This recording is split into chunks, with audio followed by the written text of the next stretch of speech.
ఆలోచన చేయండి. ప్రపంచంలో చాలామంది గనుల యొక్క శరీరాలు సమాధిలో కుళ్ళిపోయినాయండి, సమాధిలో డీకంపోజ్ అయిపోయినాయి. కానీ యేసుక్రీస్తు ప్రభు యొక్క దేహం మాత్రం కుళ్ళిపోలేదు. యోబు చెప్పిన రీతిలో నీ పరిశుద్ధిని కుళ్ళు పట్టనివ్వవు. యేసుక్రీస్తు ప్రభు వారు సజీవుడిగా ఆయన లేచి ఉన్నాడు. యేసు పునరుత్థానుడు.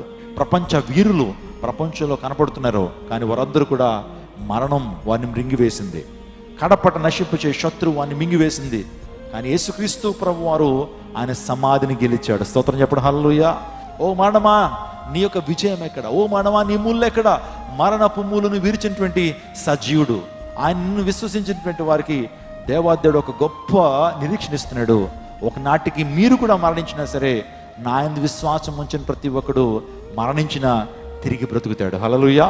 యేసు ప్రభుని ఎందుకు నమ్ముకోవాలి అంటే, ఆయన పొందిన పునరుత్థాన శక్తిని మనకు ఇస్తానన్నాడు కాబట్టి.